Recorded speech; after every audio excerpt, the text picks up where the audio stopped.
todo. Pero el griego fue allá y abordó en el puerto de Cattigara. Este puerto de Cattigara tiene características muy especiales, porque existió hasta el periodo incaico.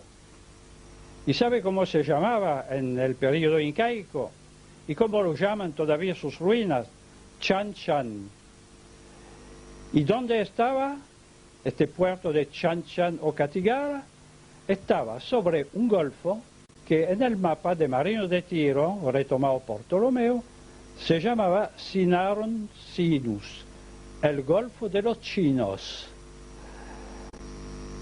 Y entre paréntesis, cuando alrededor de 1850 empezaron a llegar inmigrantes chinos al Perú, un grupo de ellos tuvo la sorpresa increíble de encontrar en el pequeño puerto de pescadores de Petén, muy cerca de Chan Chan, un grupo de indios, entre comillas, cuyo idioma entendían perfectamente y que tenía un tipo físico muy diferente de los demás.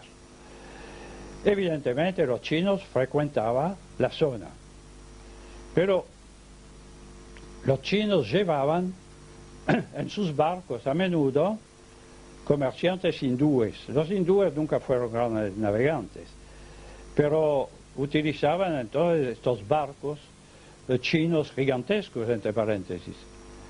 Porque aquí nosotros tenemos ideas muy falsas sobre la navegación a principios de nuestra era o aún antes.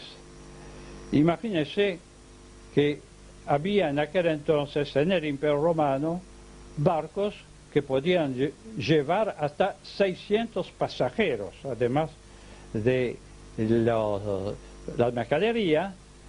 Había un barco triguero que hacía la navegación entre Alejandría, en Egipto, y Italia, que era más grande que los de hoy, o que los corrientes de hoy, por lo menos.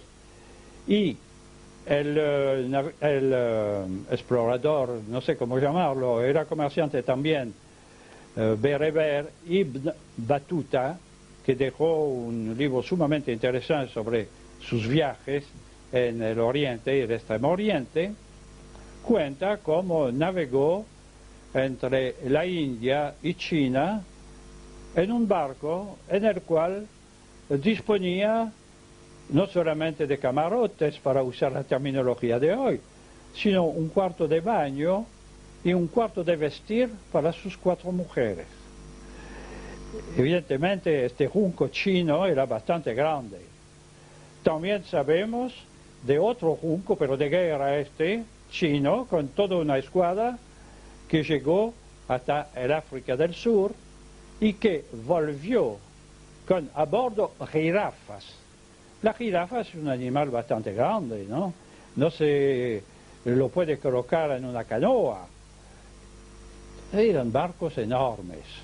Y supongo que el barco del griego Alejandro, greco-romano Alejandro, que llegó a la ciudad bien conocida de Cattigara, Valencia, Chan Chan, tampoco era una canoa.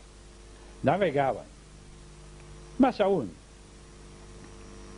Marco Polo, en su Il Milione, que pasó por un cuentero durante mucho tiempo, pero que había realmente llegado hasta China, comerciando durante su camino, por vía terrestre, llegó a orilla de un mar grande y nos cuenta que según los relatos de los habitantes, más allá del mar había una isla, en aquel entonces toda tierra desconocida de la isla, una isla gigantesca donde había un pueblo civilizado que tenía casas con techo de oro, bla, bla, bla, bla, en fin, todo el cuento. Bien, pero esto no lo había inventado porque existe este continente. Y llegamos entonces a un punto sumamente curioso. El viaje, que en el año 450 de nuestra era hicieron bonzos chinos a un continente más allá del Pacífico, alejado de la costa china 11.000 lis. 11.000 lis es exactamente la distancia que separa China de América por la corriente Kuroshio.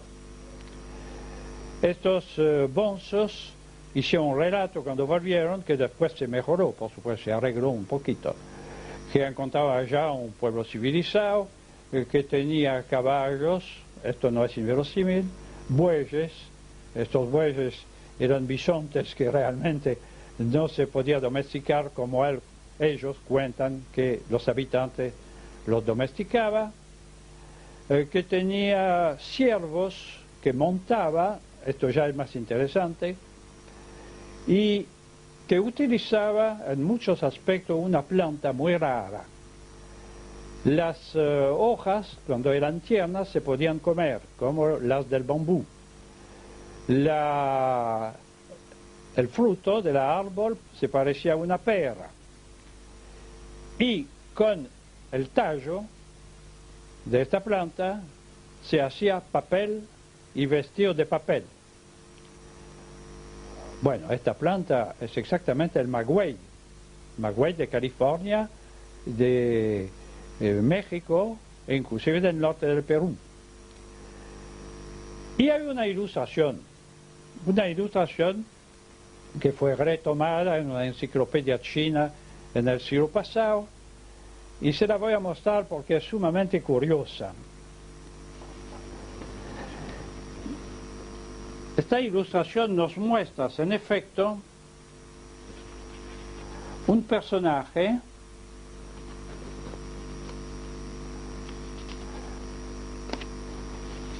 que tenemos acá, un chino del norte, evidentemente, porque tiene una ligera barba, y este personaje, bueno, está junto a un animal que no es exactamente una vaca. El animal que el chino está ordeñando es evidentemente una llama. Se lo ve no solamente por su cuello alto, su cara especial, sino también porque tiene una pata de 2 pezuñas, que es una cosa muy excepcional. Es la llama de la cordillera de los Andes. Entonces estos chinos, cuando volvieron, hablaron, contaron, pero no inventaron nada. Meramente modificaron un poquito o se modificaron su relato a lo largo del tiempo, pero un poquito, no en cuanto a lo esencial. Tenemos entonces aquí elementos indicativos de la llegada de europeos de principios de nuestra era, por un lado, a California, a América del Norte, y por otro lado, a América del Sur, Chan Chan. Y aquí viene la prueba. Frente a las costas chinas, en Chan Chan, alrededor de Chan Chan, la costa tiene un aspecto un poco particular, mientras que toda la costa al sur del Ecuador es prácticamente rectilínea. En ese lugar, en el llamado Ecuador hoy, hay 2 cabos bien pronunciados. Estos 2 cabos se los muestro.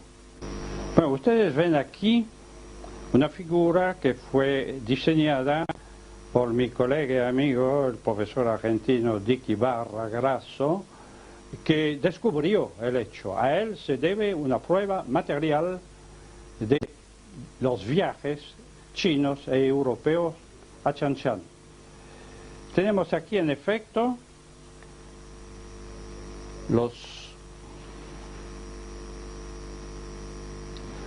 esto es una reproducción del mapa de Ptolomeo.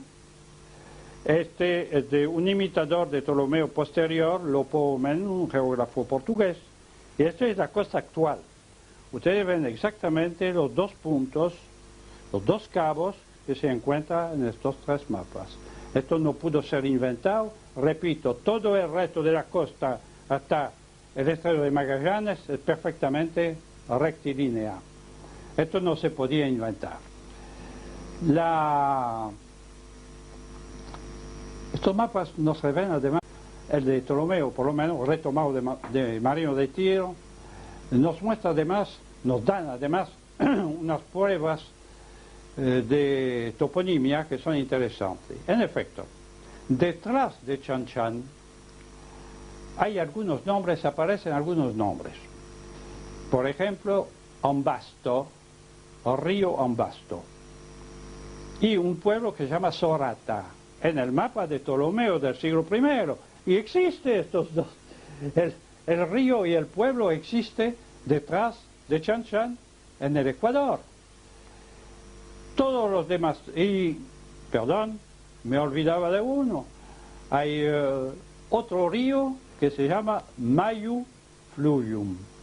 Mayu significa río en quichua. En quichua. Y esto está en un mapa griego, de un griego de Alejandría, en el siglo I de nuestra era. Conocía el quichua, Ptolomeo, exactamente improbable. Y está en su mapa, no lo inventamos. La geografía, pues, y la toponimia del Perú se conocía perfectamente en aquel entonces. Y la posición de la ciudad bien conocida de Catiguara en el mapa es exactamente la de Chan Chan, vale decir la latitud sur octava, que es la misma que se representaba en estos mapas.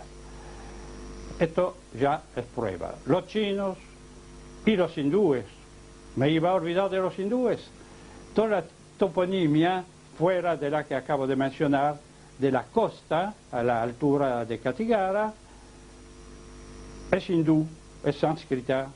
Catiguara mismo es un nombre sánscrito y hay una serie de nombres impronunciables para mí, pero 6, 7 nombres de pueblos que son también del mismo origen. Todo el mundo iba a América por ese lado. Entonces, ¿qué es este asunto de Sinus Magnus, del Gran Golfo, que figura en el mapa de Ptolomeo, donde entre paréntesis es mucho más chico que el Golfo de Bengala, que está más al oeste? Sí, porque Ptolomeo corrigió el mapa primitivo de Marino de Tiro, que en cierta medida era menos exacta porque ampliaba demasiado el continente asiático hacia el Pacífico. Marino de Tiro rectificó, pero rectificó en qué forma, reduciendo el Sinus Magnus. Entonces tenemos que trasladarnos al mapa original de Marino de Tiro. Este mapa aquí está.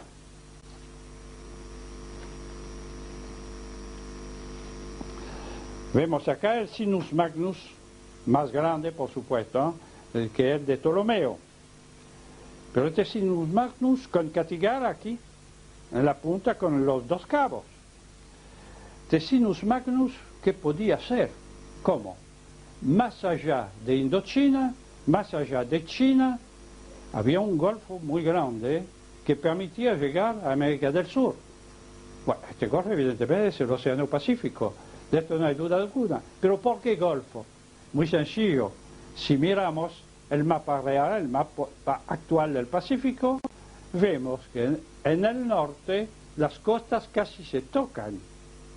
Y entonces las costas de Asia y de América, de Siberia y de Alaska, están separadas únicamente por un minúsculo estrecho. Entonces, para quien navegaba por el Kurosivo desde China hacia Catiguara, normalmente subía hacia el norte, como la corriente, y bajaba y siempre veía tierra a su izquierda. Es decir, tenía la impresión de estar en un golfo. Este golfo era nada menos que el Pacífico. Sí, pero esto eran viajes desde el Asia. es verosímil, pero no nos bastaría para explicar cómo en Europa sí, en Europa se conocía también América por el otro lado. Y de esto no hay duda alguna, porque tenemos también mapas. Mapas que Colón conocía perfectamente. Y ahora llegamos a la historia de nuestro embustero, no hay otra palabra. De Colón no se sabe nada prácticamente, o mejor dicho, nada exacto. No se sabe cómo se llamaba. Encontramos en documentos privados u oficiales, encontramos en la biografía escritas por su hijo Fernando y por el padre de las Casas, en las capitulaciones de Isabel la Católica, se lo llama Colombo, Colom, Colonus y finalmente Colón. Pero, ¿cómo se llamaba realmente? ¿En qué año nació? 1442, 1452, 1456. Pero como no había nacido, entonces no tenía partida de bautismo. No había estado civil en aquel entonces. No tenía porque no se la encontró. Y hace 50 o 60 años, el gobierno italiano, que quería demostrar que Colón, Colombo, Colomo, no sé cómo, era italiano, buscó desesperadamente esta partida de bautismo. Y no se la encontró. ¿Pero dónde había nacido? Había nacido en Génova, había nacido en Plasencia, había nacido en Cataluña. Tampoco se sabe. ¿Qué idioma hablaba Colón, independientemente de su pésimo latín? Hablaba un español muy cercano al portugués, mal ortografiado a la gallega, diríamos hoy en día, pero este no era el idioma de aquel entonces en España, era el idioma ladino que hablaban los judíos sefarditas de España. Se conoce de él una carta en catalán, pero cuando escribía a su banco de Génova, el Banco San Giorgio, o a su gran amigo el padre Goretti de Génova, le escribía en español, o mejor dicho, en ladino. Curioso italiano. ¿Cuál es la verdad? La verdad ha sido revelada, en primer lugar, por el historiador y escritor muy conocido Salvador de Madariaga, que era un hombre serio dentro de una línea que le era propia. Salvador de Madariaga, cuya mujer era judía, cuya nuera era judía, conocía perfectamente la historia de las colectividades judías de España. Y él escribió un libro enorme sobre Colón, donde demostró, y para mí me parece fehaciente la demostración, demostró que Colón en realidad era un marrano, como dicen poco amistosamente los españoles, vale decir, un judío falsamente converso. Colón nacido probablemente en alrededor de Génova, porque en la ciudad de Génova los judíos no podían entrar. Colón, los padres por supuesto, los padres de Colón verosímilmente habían dejado Cataluña cuando, varios años antes del nacimiento de Cristóbal, fueron expulsados del condado. Entonces, claro, hablaba catalán y hablaba ladino. Y cuando llegó él, no se quedó mucho tiempo en Génova, y en Génova, en fin, en la zona, en el territorio, estaba en un medio judío también, era perfectamente natural. Pero, ¿qué profesión tenía? Lanarius, dicen los documentos, y se lo traduce por tejedor. Mentira. Lanarius, en latín, significa vendedor de artículos textiles. Es bastante diferente y bastante significativo. Desaparece después, navega como qué? Navega como representante de un comerciante de Génova para ir a vender y comprar mercadería en la isla de Quíos, y después en Madeira. Viaja, tal vez fue hasta Guinea, pero esto es más dudoso. Y un buen día aparece en Lisboa, sin documentos, salido del mar. ¿En qué fecha? No se sabe. Y empieza con el cuento. Que él era capitán de una galera del rey Renato de Anjou, que peleó en Túnez. Bueno, está bien. Y que combatió a la flota veneciana, pero la flota veneciana, la batalla de San Vicente, tuvo lugar cuando él estaba ya radicado en Lisboa. Entonces inventó, comandó a las órdenes de su pariente, el almirante Colombo, pariente de los Colombo de Italia, de Génova precisamente, con los cuales, por cierto, nunca tuvo nada que ver. Después de que su mentira fue patente, entonces inventó otro almirante. Pero otro almirante se llamaba Coulon. Era un almirante francés, efectivamente, pero que no tenía absolutamente nada que ver. Sí, y lo llamaban, usted sabe que en aquel entonces los nombres de pila y los apellidos eran muy relativos. Este almirante Coulon, los españoles habían hecho de Coulon Colón y los italianos Colombo. Está bien, pero era Coulon, que no tenía absolutamente nada que ver con este Colombo, Colón, como sea, que aparece un buen día. Colón, en Lisboa, se encuentra con su hermano Bartolomeo, que era un dibujante de mapas, un cartógrafo, y él aprende el oficio con el hermano, y empieza a trabajar en este campo. Muy curiosamente, en aquel entonces no había pasaporte, y uno se radicaba donde quería. Hay varios episodios extraños. En primer lugar, él mismo cuenta, su hijo y las casas cuentan que hizo un viaje de comercio, de negocio, a Thule. Y aquí viene lo interesante. Dice que navegó 100 leguas, es decir, 557 kilómetros, más allá de Groenlandia, a 557 kilómetros hay América. O sea que Colón, él mismo lo hace decir, habría llegado a América antes de descubrir América. Y entonces sabía perfectamente a qué atenerse, claro, y lo sabía. Además, aun si este viaje es de fantasía como todos los demás, que él estuvo en Escandinavia, no hay duda.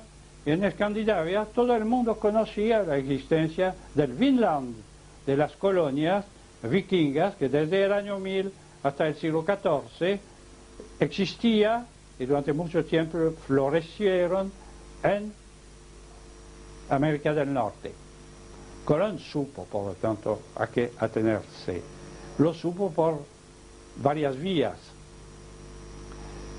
No se olvide tampoco que los judíos en España se habían especializado en la traducción al latín de textos árabes, que los árabes navegaban hacía mucho antes que los españoles. Eran cartógrafos conocidos. En Lisboa, la famosa Academia de Sagres, que el infante Enrique, el navegante, había creado, estaba manejado por judíos, sefarditas. Así que Colón tenía un sinnúmero de datos, pero los quiso verificar. Había en Lisboa una biblioteca privada con archivos, la tesorería del rey, cuyo acceso estaba tremendamente prohibido. ¿Por qué? Porque había no solamente documentos diplomáticos, sino mapas. Los portugueses, que sabían también de la existencia de América, habían tratado varias veces de alcanzarlo, tal vez lo habían logrado. Cuando Cabral llegó al Brasil, se encontró con un portugués que estaba allá casado con una india, perfectamente instalado, y esto probado por acta notarial. Pero en fin, esto está un poco fuera de nuestro tema. Colón buscó datos. Quería entrar en la tesorería del rey. Y entonces, ¿casualidad o no? Iba a misa, claro, a misa religiosamente en una iglesia de Lisboa, donde iba a misa también una chica,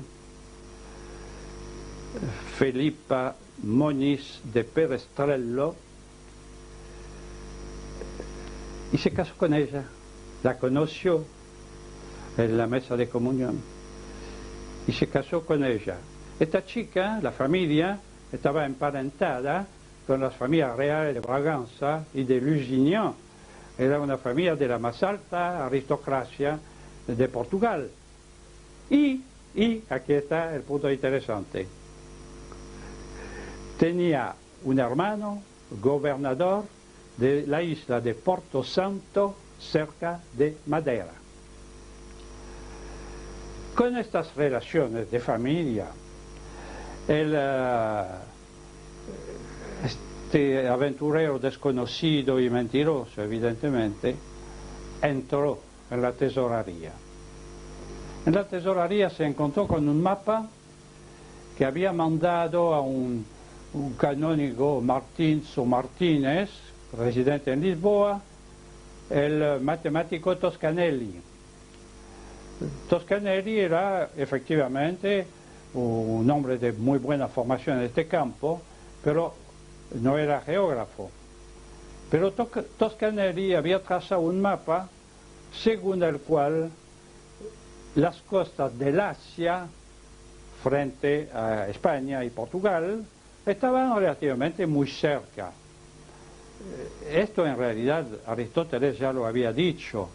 Hay muy pocos días de navegación entre Europa y el dominio del Gran Han. Colón copió este mapa en uno de sus libros que existe todavía. Lo copió ilegalmente y tomó anotaciones que le permitiera reconstruir el mapa. Después inventó una correspondencia con Toscanelli, que ya había muerto, entonces no podía decir que no.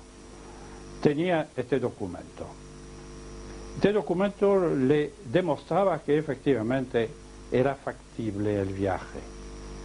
Y entonces redactó una memoria y la presentó al rey Juan II, rey de Portugal, que a pesar de que lo consideraba, porque se había hablado, Lisboa era una ciudad muy chica, lo consideraba como un charlatán y lo decía con tal, bueno, era interesante, se podía desde Lisboa viajar a Zipango, parecía al Japón,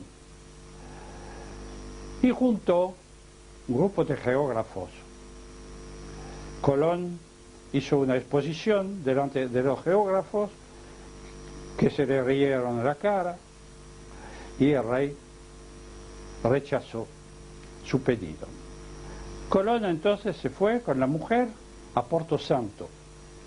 Porto Santo y Madeira era una escala de todos los barcos que iban a comerciar o a pescar en el Atlántico. Había constantemente barcos que llegaban, era un pequeño pueblo con mercachifles y artesanos, barcos que venían a abastecerse con mas no fuera de agua, y él estaba en el muelle interrogando a los capitanes de estos barcos.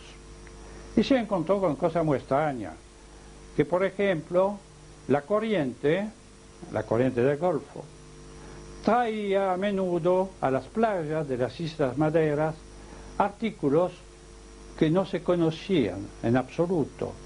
Un bambú entre dos de cuyos nudos se podía poner 2 litros de agua.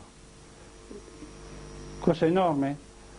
E inclusive se hablaba de, antes de la estada de Colón en el puerto, se contaba que una vez había llegado una almadía, es decir, una balsa, con cadáveres de hombres que no eran cadáveres de cristianos, que se perdieron. Todo esto le hizo trabajar la mente, ya sabía lo que quería, volvió a Lisboa, se vinculó con capitanes de ultramar, se vinculó con los geógrafos, los judíos por supuesto, y especialmente, y también, el famoso Martin Behaim, un alemán que estaba al servicio del rey de Portugal, geógrafo de renombre hasta hoy, y discutió con ellos, etcétera, etcétera, pero sin hablar en absoluto de sus proyectos. Y sucedió un pequeño accidente, no para él. Llegó un día al puerto de Lisboa un barco que hacía normalmente la navegación entre Madeira y Gran Bretaña, traficando con vino de Madeira, muy rico, a Gran Bretaña. Este barco fue llevado por un temporal hacia el oeste. Cuando el temporal amainó, muchos tripulantes habían muerto ya, vieron una tierra, una isla desconocida, pero no iban a hacer todavía los kilómetros, las millas marinas que faltaba, dieron media vuelta y llegaron a Lisboa en una situación desesperada. Y el capitán Sánchez de Huelva, del puerto de Huelva, buscó un cartógrafo que pudiera ayudarlo a situar esta isla en el mapa, y cayó en lo de Colón, de los hermanos Colón. Nuestro Colón, si me puedo expresar así, no solamente lo ayudó, sino que lo recibió con los 4 marineros sobrevivientes en su propia casa. Y realmente hubo una mala suerte tremendo, porque en 2 días se murieron los 5. Y Colón desapareció de Portugal. Bueno, se lo ha sospechado, no sin alguna razón, de haberle servido un café un poco especial, ¿no? ¿Por qué? ¿Por qué? Porque cuando Colón en España recibió el acuerdo de los reyes católicos, el rey de Portugal, Juan II, se dio cuenta que la cosa iba en serio y que él se había equivocado.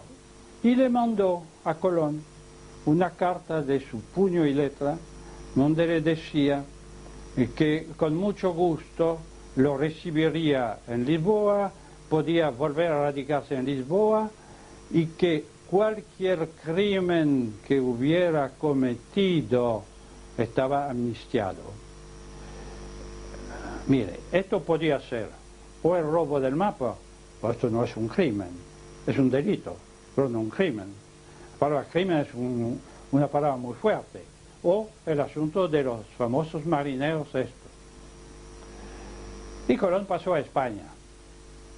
En España se encontró primero con los buenos frailes de la Rábida, un geógrafo astrólogo un poco raro, y el otro, Fray Pérez, que era el confesor de Isabel la Católica. Se hizo recibir, llegó con un hábito de franciscano, sin serlo, todo un teatro.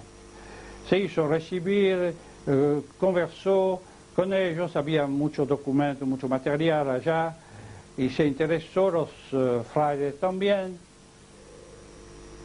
Y él, que había pedido anteriormente audiencia a la reina Isabel, que estaba sitiando a Córdoba en aquel entonces, que ni siquiera había leído esto, y que de repente Isabel lo llama, a pedido de su confesor.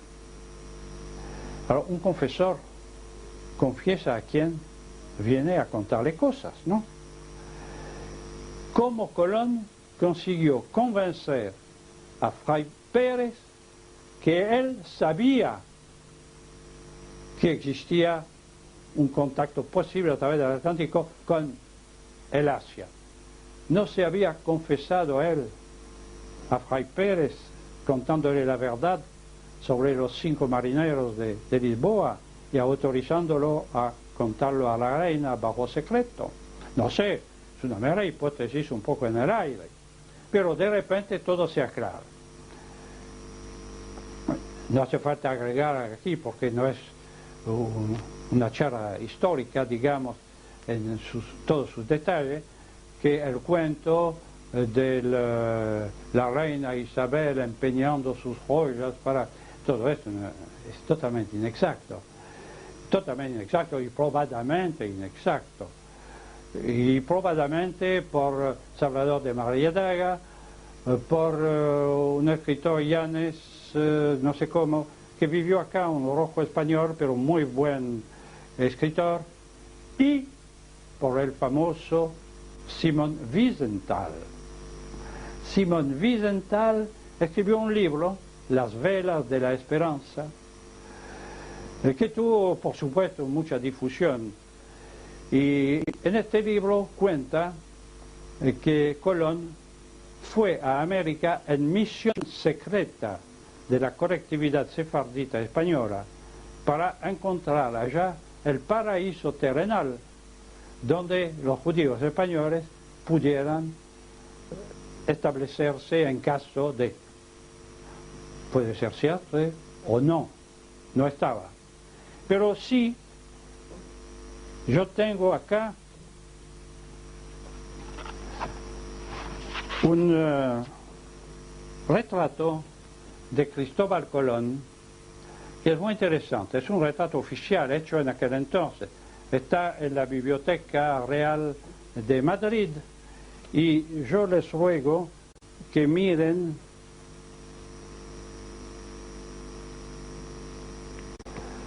evidentemente es una fisonomía semita. Y Colón efectivamente fue recibido, ayudado y financiado por todos los marranos que rodeaba a sus amigos, financiaron el famoso viaje de Colón. Colón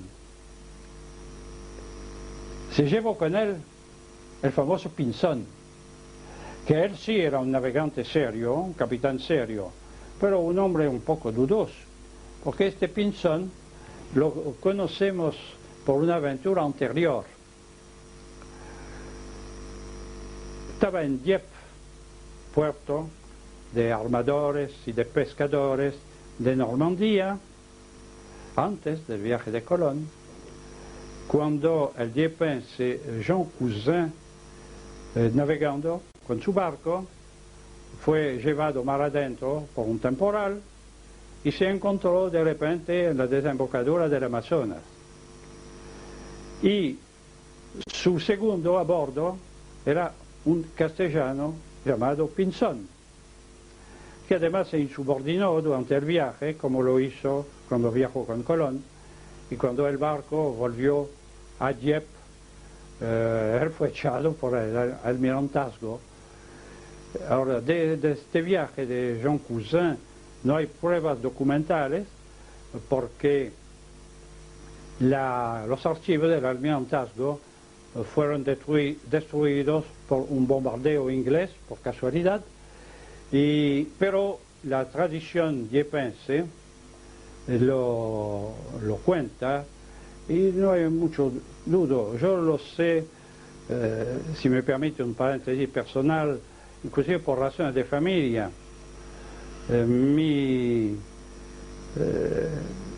la madre de mi mujer es descendiente directa de los Angot de la Rivière, de los principales armadores de Dieppe en aquel tiempo.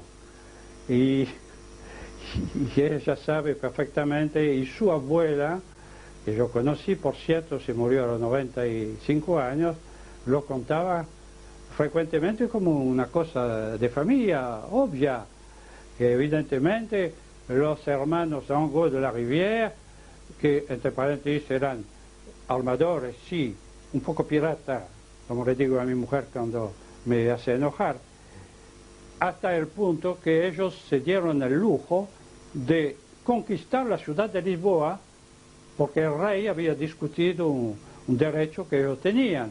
La ocuparon militarmente con sus barcos de comercio, que todos iban armados, por cierto. Bueno, esto es un pequeño paréntesis. Pero Colón entonces presentó a los reyes católicos un proyecto para ir a Zipango, al Japón. Los reyes lo escucharon, la reina sobre todo lo escuchó, pero con todo, no se toma una medida así sin comprobaciones. Juntaron en Salamanca una junta de geógrafos y Colombo, en fin, lo que sea, el que llamamos Cristóbal Colón, empezó a desarrollar un razonamiento que yo soy incapaz de reproducir de memoria. Hace cálculos, que Mario de Tiro calculó que había 250 grados de 70 millas por grado hacia la costa entre Europa y la costa china. Pero Ptolomeo redujo esto. En realidad Ptolomeo estaba equivocado, había que agregar el Asia posterior, y entonces hacía 270. Pero la milla en realidad no era de 67, sino de tanto. Y calcula, porque Alfragani, el viajero árabe, había calculado la dimensión de la milla, del grado, perdón. Pero Alfragani había calculado en millas árabes y él lo transforma en millas italianas, mucho más chicas. En fin, en resumidas cuentas, yo mismo me perdería, como se perdían con más razón los geógrafos de Salamanca. Colón pudo así demostrar, entre comillas, que la costa oriental del Asia estaba a 5.252 kilómetros de la costa portuguesa, vale decir exactamente donde en realidad está la costa americana, sin decir que existía América. Lo echaron los geógrafos, no hubo caso. Y Santángel y sus correligionarios presionaron en tal forma a la reina que, bueno, dio permiso total que se fuera. Y Colón consiguió una nao y dos carabelas que era de Pinzón, entre paréntesis, es un cuento de que sacó marineros de la cárcel, nada de esto, las armó correctamente, pero curiosamente salió del puerto de Palos de madrugada a escondidas, a él que le gustaba tanto fanfarronear, a escondidas, el mismo día en que vencía el plazo para que los judíos no conversos dejaran el suelo español. Y embarcó, según Wiesenthal, que lo sabe mejor que nadie, 30 judíos que no habían conseguido salir todavía y que no podía quedarse tampoco. Los embarcó, los puso a fondo de bodega y con ellos iban, como miembro de la tripulación, un intérprete de hebreo. ¿Qué tenía que ver un intérprete de hebreo no podía ser sino un rabino. Los judíos de España no hablaban hebreo, era un idioma litúrgico, no más. Era un rabino, pero no tenía capellán católico. Probablemente la primera vez que un grupo de barcos españoles de aquel entonces salía a la mar sin capellán. Colón se fue y después ya sabemos que no alcanzó América, alcanzó las Antillas. Pero las Antillas figuraba en una docena de mapas anteriores. Colón lo tengo acá, no se lo muestro porque no terminaríamos con eso. Pero se ve perfectamente las Antillas con al lado una isla que no sabemos cuál era, que se llama Mano de Satanás, otra que es muy curiosa, se llama Stocafissa, que en realidad es una ligera modificación de la palabra stockfish, es decir, arranque ahumado, ¿no? Claro, que se iba a pescar allá. Mucho más. América. Mucho antes de Colón, del siglo XIII ya, los diepenses iban a buscar allá troncos de madera Brasil, no de extractos de esta madera que venían de Indonesia, traída por los árabes en forma de polvo, sino troncos.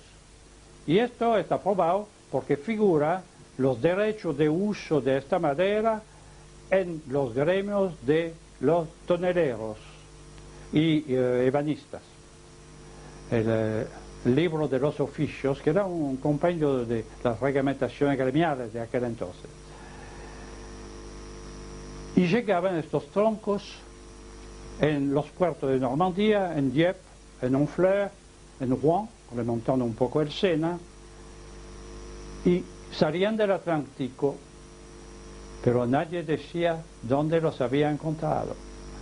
Y esta madera crece exclusivamente en el norte del Brasil, en la zona del Amazonas, y en algunas pocas Antillas. Pero el rumor corrió que había barcos normandos que llegaban del Atlántico con una madera desconocida. ¿Dónde la sacaba? Y se llamaba Brasil esta madera. Y entonces aparecen en algunos mapas de la época Islas Brasil. Hasta en un mapa hay 3 islas Brasil diferentes, porque cada marinero que contaba su cuento después de tomar demasiado, ubicaba su Brasil en un lugar diferente del otro. Pero nada más. Los pescadores normandos, bretones y vascos pescaban desde el siglo XIV en Terranova.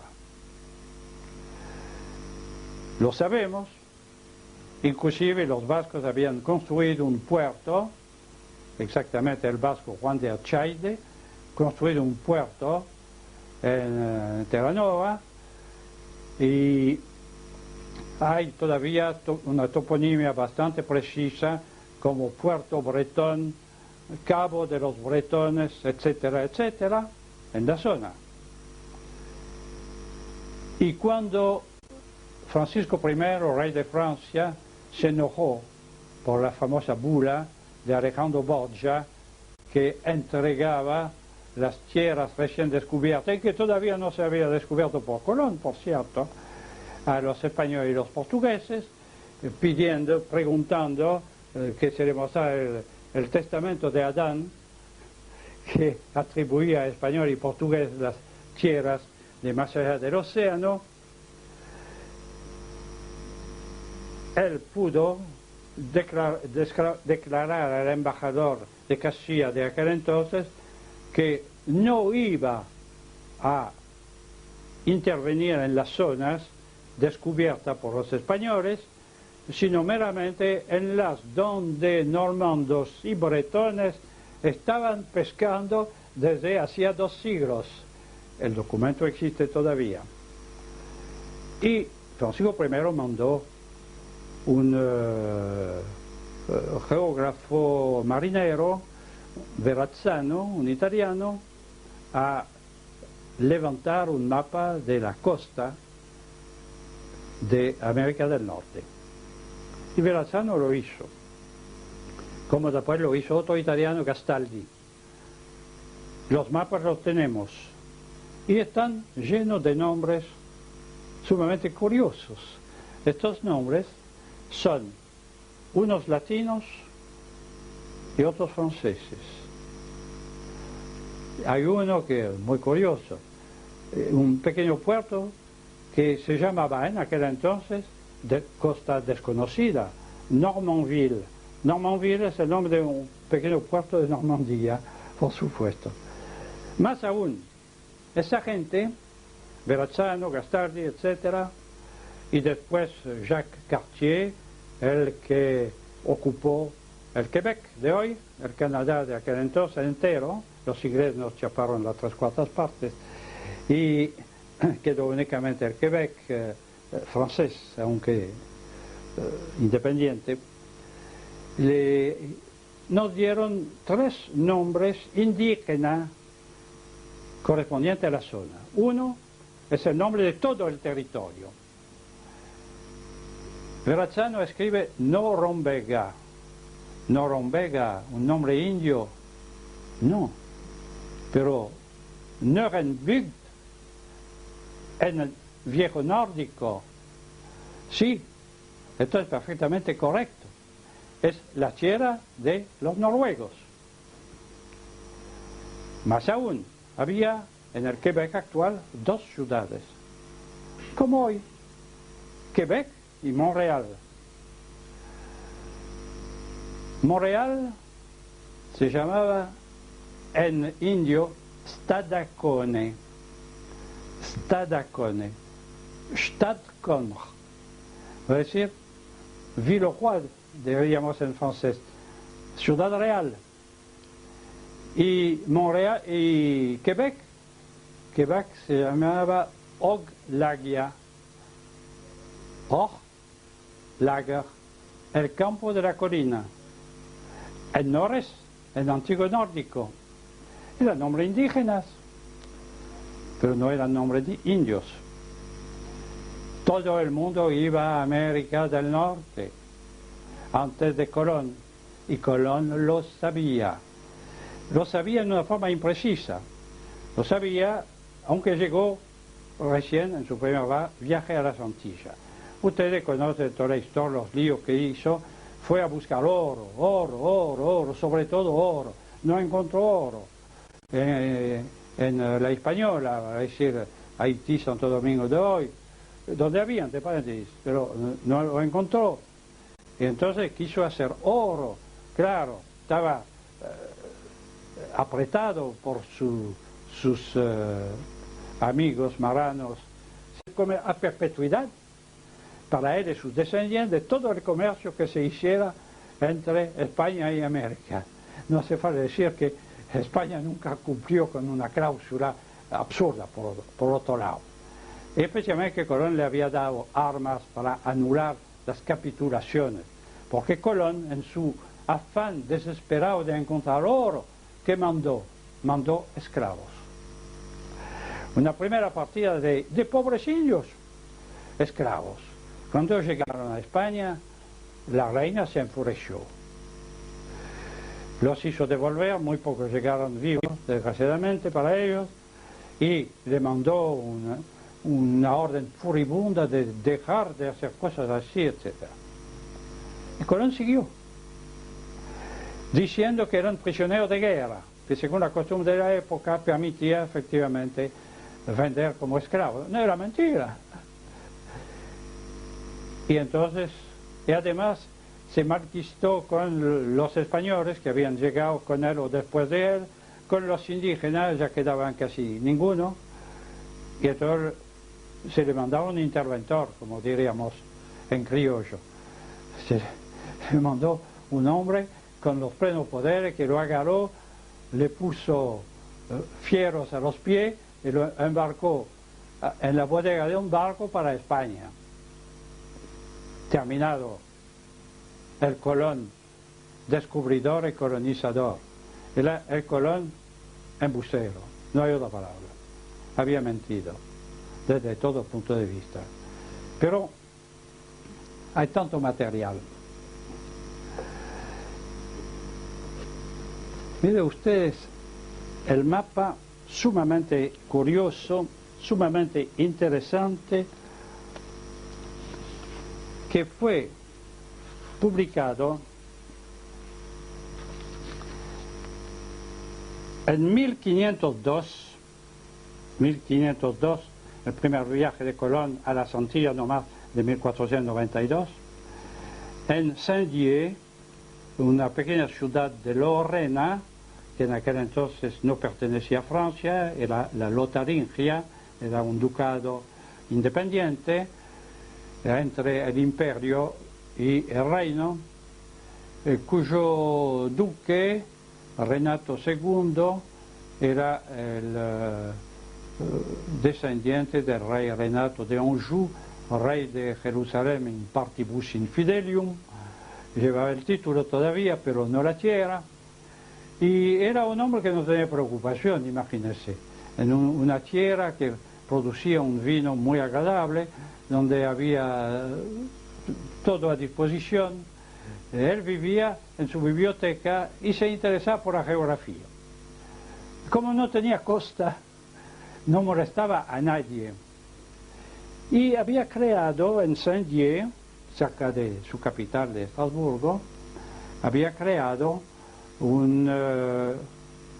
es difícil definir esto, aunque hay todavía en Francia una institución de este tipo, el Colegio de Francia, donde se nombra profesor, investigadores sin obligación de dictar cursos, aunque todos dictan conferencias, con un sueldo bastante correcto, gente de la máxima categoría que tienen por misión únicamente investigar y estar en lo suyo.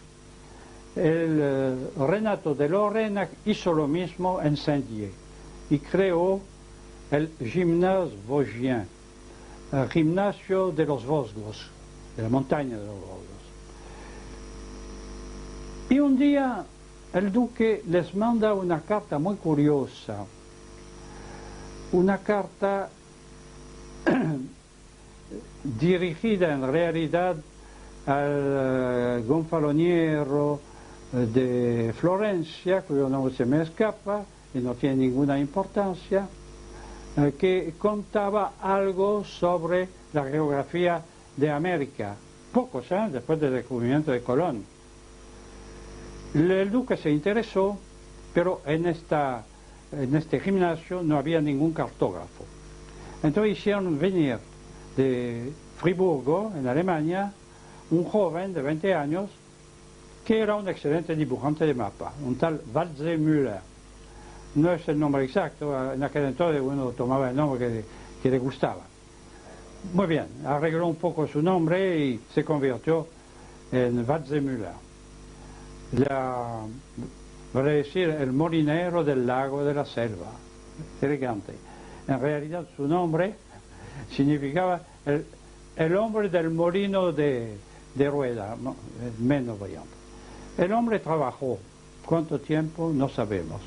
Pero en 1502 salió de la imprenta que el duque había hecho armar en Saint-Dié un mapa de casi 3 metros de ancho, gigantesco, que mostraba la ecumene conocida en aquel entonces y América. Aquí está este mapa, o su reproducción. No es muy legible, por supuesto. En este mapa hay dos veces una representación de América, pero como es un mapa de diseño globular, inventado por Waldseemüller, entre paréntesis, el mapa de grande, que está acá, está muy deformado. Entonces, el geógrafo se dio cuenta de esto y puso en un pequeño cuadrito arriba el mismo mapa, pero enfocado tal como lo vemos en geografía plana.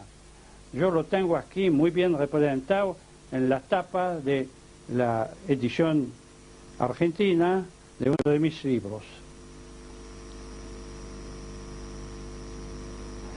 Ustedes ven que aquí, en 1502, menos los años necesarios para grabar él solo un mapa de 3 metros de ancho, casi 3 metros, 2 metros 70 y no sé cuánto, el contorno de América del Sur es perfecto.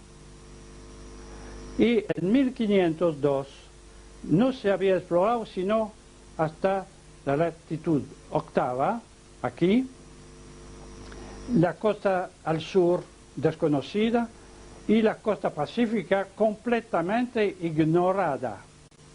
Sí, Colón había entrado ya en el Golfo de México, esto ya se sabía. ¿Y el norte? Bueno, el norte es muy exactamente la forma de la parte llamada por los vikingos el Vinland, exactamente igual que encontramos en el famoso mapa de Yale.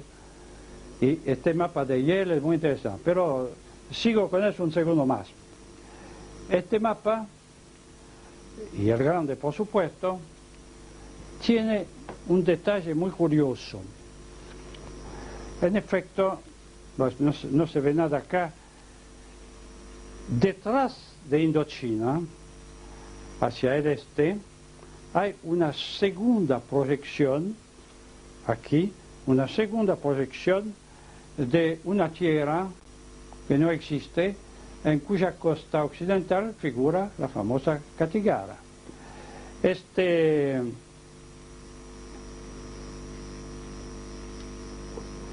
mapa, aquí lo tenemos, aquí tenemos Indochina y aquí esta península inexistente.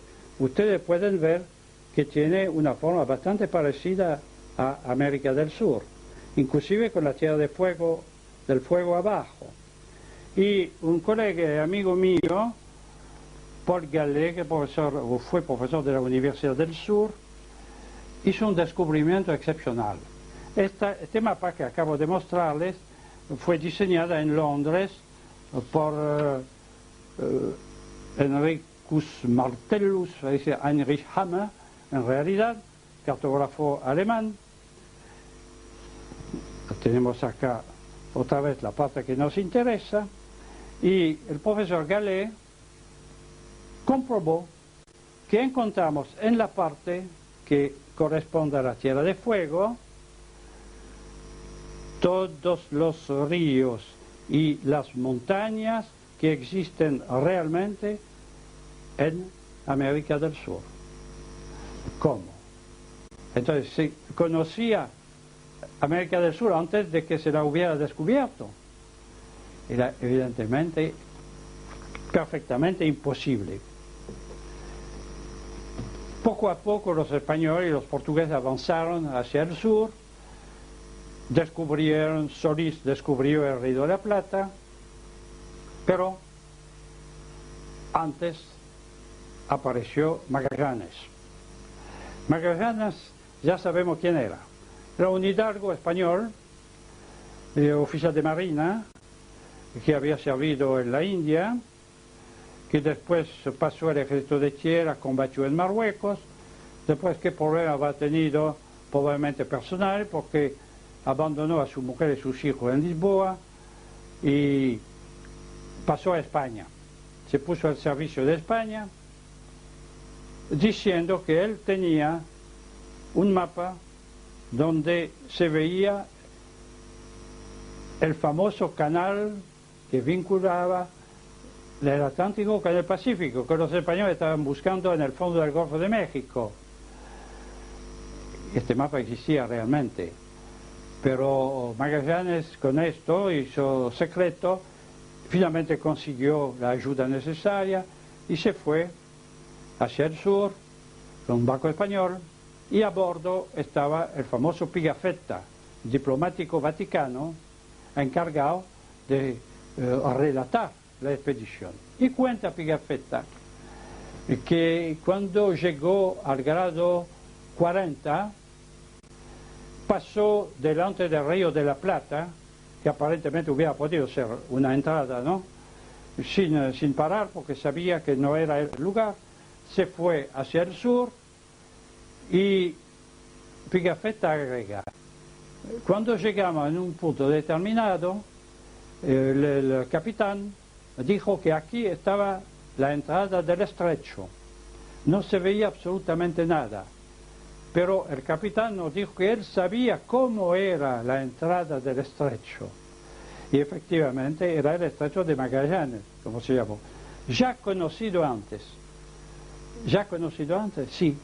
Yo le puedo mostrar un mapa mundi diseñada en el año 1515, antes del viaje de Magallanes, que es de 1520. Aquí no van a ver nada, pero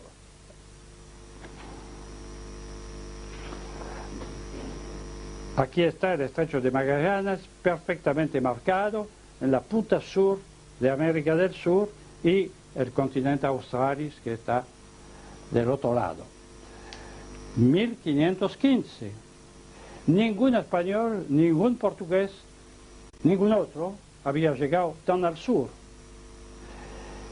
Pero sí se sabía entonces, porque Waldseemüller cortó su mapa al norte del estrecho.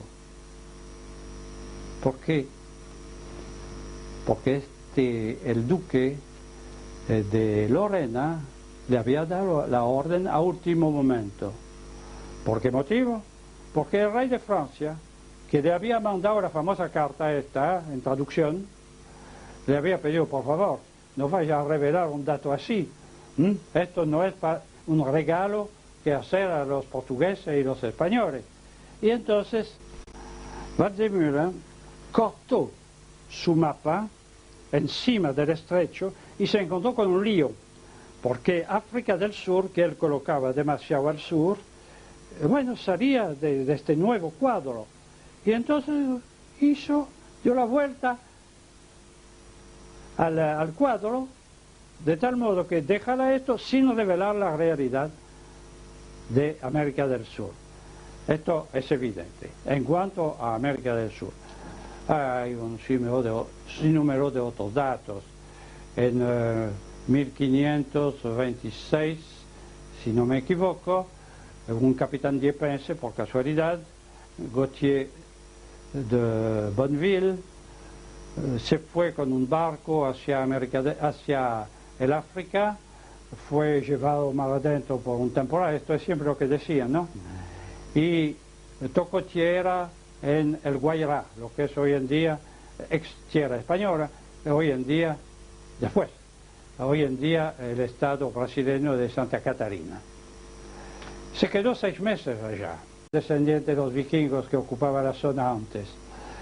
Y hasta el punto que el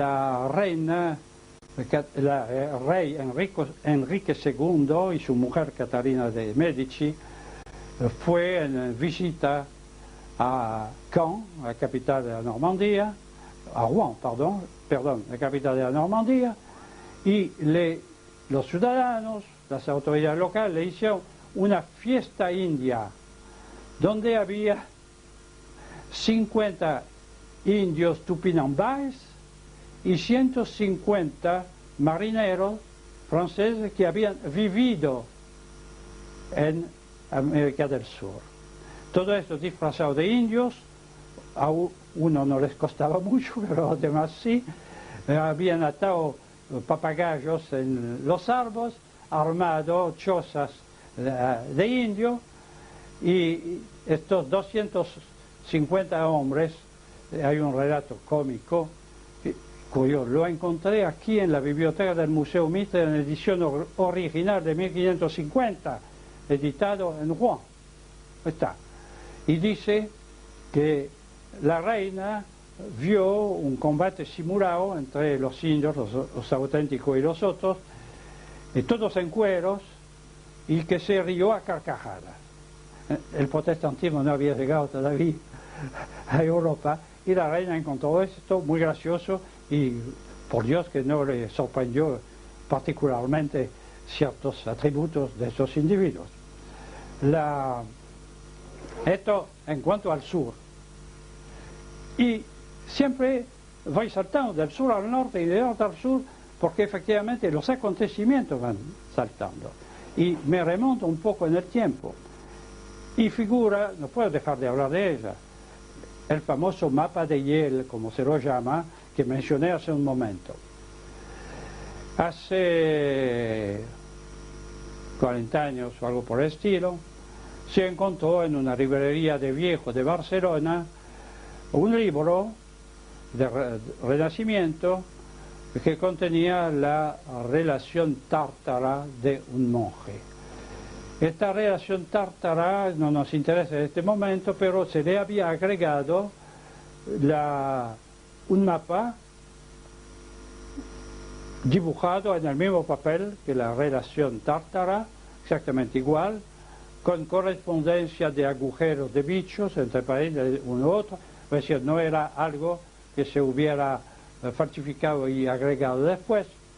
Y este mapa fue vendido, si no mal no recuerdo, por $1 millón a la Universidad de Yale en Estados Unidos. La universidad juntó un grupo de profesores que estudiaron la cuestión, no se apuraron, los yanquis jamás se apuran en eso, y dictaminaron que era perfectamente auténtica. En el año 65, Yale, bajo presión, constituyó otra comisión investigadora formada por estudiantes. Acuérdese de la fecha, era la época de la insurrección marxista de los estudiantes del mundo entero, especialmente de las universidades norteamericanas, Berkeley en primer lugar. Y la comisión estudiantil decretó que este mapa era una falsificación. ¿Por qué motivo? Porque la tinta con la cual se lo había diseñado contenía un óxido de hierro o algo por el estilo, óxido no estoy muy seguro, pero hierro sí, que no se encontraba en la tinta utilizada durante la Edad Media y el Renacimiento. Bueno, el asunto quedó en esto. La misma universidad se contradice, cuál de las dos versiones correctas no sabemos, pero sucede que la forma del Vinland de América del Norte, como está representado en este mapa, se reencuentra en el mapa de Waldseemüller. Entonces, si era un invento, por lo menos no falseaba los datos. Pero últimamente, hace 2 años creo, con los nuevos procedimientos técnicos de que se dispone hoy en día, se estudió más a fondo la composición de la tinta utilizada. Y se dijo que en esta tinta había algunas partículas de óxido de hierro o algo otro de hierro, no sé, exactamente en la proporción en que se lo encuentra en las tintas de la época, 1440. Este mapa se lo muestro porque es muy interesante. Aquí lo tenemos, pero lo tenemos proyectado sobre la geografía real, conocida actualmente, de América. Ustedes ven aquí que si hacemos coincidir este fiord con el San Lorenzo, corresponde exactamente. Y arriba, un poco demasiado al sur, tenemos el Hudson, Golfo del Hudson. Y este mapa es muy exactamente el Vinland que encontramos en el mapa de Waldseemüller. Remarque esto, este mapa tiene una inscripción más arriba, una larga inscripción que en latín, que dice que en tal fecha Leif Erikson y Björni descubrieron el Vinland, y que